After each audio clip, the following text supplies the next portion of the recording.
Parlons de notre alimentation à nous maintenant. Un aliment importé d'Asie et très riche en protéines a de plus en plus la cote dans nos assiettes. Il s'agit des algues. Wakame, nori, kombu, il en existe des dizaines. Les Japonais sont maîtres dans l'art de les accommoder, mais on peut s'en inspirer sans trop de difficultés. Nathalie Massard. On les a découvertes grâce au sushi, mais depuis, les algues égayent nos assiettes et nos papilles sous toutes leurs formes.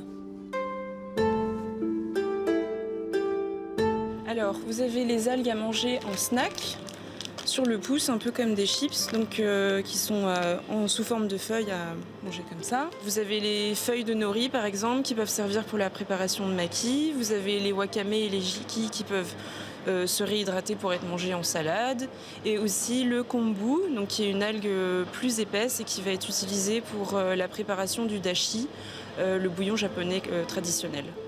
Les Asiatiques mangent 7 kilos d'algues par an. On est encore loin du compte, bien sûr, mais le marché européen est en pleine croissance. Les amateurs de plus en plus nombreux.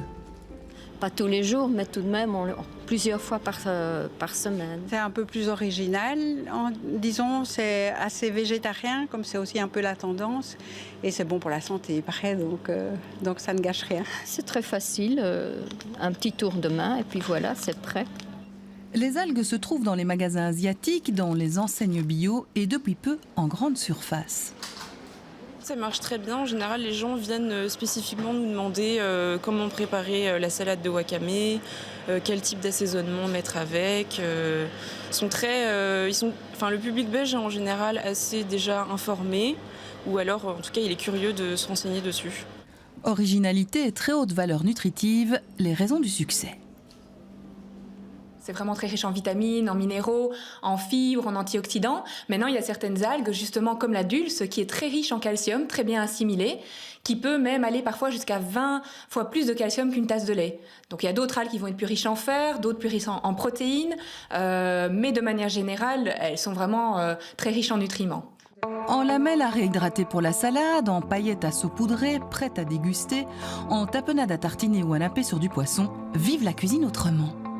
Manger des algues, notamment pour l'apport en iode aussi, parce qu'en Belgique, on dirait pas, mais on est fort carencé en iode. C'est une source de protéines aussi intéressante. Donc voilà, dans cette mouvance, je parle pas que pour les végétariens, mais le fait de manger moins de viande, ça peut aussi être intéressant de consommer un petit peu d'algues, je dirais sur un petit toast, pour éviter la charcuterie ou autre. Protéines alternatives, saines, naturelles et abondantes, belle piste pour l'avenir, l'algue a décidément tout pour plaire.